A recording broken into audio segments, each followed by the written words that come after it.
ജയരാജന്മാർക്ക് ഇനി പണിയില്ല. ശൈലജ ടീച്ചർക്കും നികേഷിനും സീറ്റില്ല. CPMന്റെ കരുത്തുറ്റ കോട്ടയായ കണ്ണൂരിൽ രാഷ്ട്രീയ സമവാക്യങ്ങൾ അപ്പാടെ മാറുന്നു. മുതിർന്ന നേതാക്കളായ 3 ജയരാജന്മാരെയും വെട്ടിനിരത്തിയും ജനകീയ മുഖമായ KK ശൈലജ ടീച്ചറെ മത്സരരംഗത്തു നിന്ന് ഒഴിവാക്കിയും MV ഗോവിന്ദൻ മാസ്റ്റർ ജില്ലയിൽ സർവാധിപത്യം ഉറപ്പിക്കുന്നു. മാധ്യമരംഗത്തു നിന്ന് രാഷ്ട്രീയത്തിലെത്തിയ MV നികേഷ് കുമാറിനും ഇത്തവണ സീറ്റില്ലെന്നാണ് സൂചനകൾ. CPM 3ാം തവണയും അധികാരത്തിലെത്തിയാൽ ഗോവിന്ദൻ മാസ്റ്ററുടെ ഭാര്യ PK ശ്യാമളയെ മന്ത്രിസഭയിലെത്തിക്കാനുള്ള കൃത്യമായ കരുനീക്കങ്ങളാണ് ഈ വെട്ടിനിരത്തലുകൾക്ക് പിന്നിലെന്ന ആക്ഷേപം ശക്തമാണ്.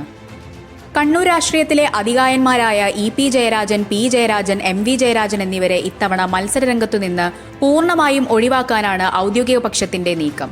പാർട്ടിയിലെ വിഭാഗീയത അവസാനിപ്പിക്കാൻ എന്ന പേരിൽ നടത്തുന്ന ഈ ക്ലീൻ സ്വീപ്പ് യഥാർത്ഥത്തിൽ ജില്ലയിലെ അധികാരം ഗോവിന്ദൻ മാസ്റ്ററുടെ കൈകളിൽ ഭദ്രമാക്കാനാണെന്ന് വിലയിരുത്തപ്പെടുന്നു. ഇതിനൊപ്പം തന്നെ അഴീക്കോട്ടേക്ക് പരിഗണിച്ചിരുന്ന നികേഷ് കുമാറിനും ഇത്തവണ പച്ചക്കൊടി കാട്ടിയിട്ടില്ല. റെക്കോർഡ് ഭൂരിപക്ഷത്തിൽ വിജയിച്ച KK ശൈലജയെ മട്ടന്നൂരിൽ നിന്ന് മാറ്റുന്നത് പാർട്ടിക്കുള്ളിൽ വലിയ അസ്വസ്ഥതകൾക്ക് കാരണമായിട്ടുണ്ട്.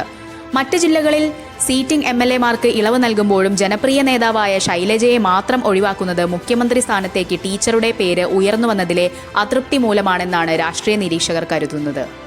DYFI സംസ്ഥാന സെക്രട്ടറി VK സനോജിനെ മട്ടന്നൂരിൽ ഇറക്കി യുവരക്തം എന്ന ലേബലിൽ ശൈലജയെ ഒതുക്കാനാണ് നീക്കം.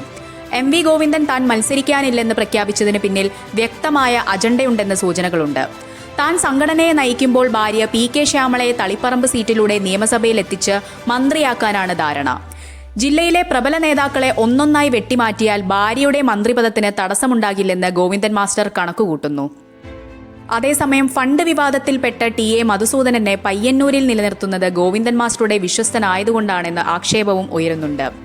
ജില്ലാ കമ്മിറ്റി തയ്യാറാക്കിയ ഈ ഏകപക്ഷീയമായ പട്ടികയിൽ സംസ്ഥാന സെക്രട്ടേറിയറ്റ് തിരുത്തലുകൾ വരുത്തുമോ എന്നാണ് രാഷ്ട്രീയ കേരളം ഉറ്റുനോക്കുന്നത്.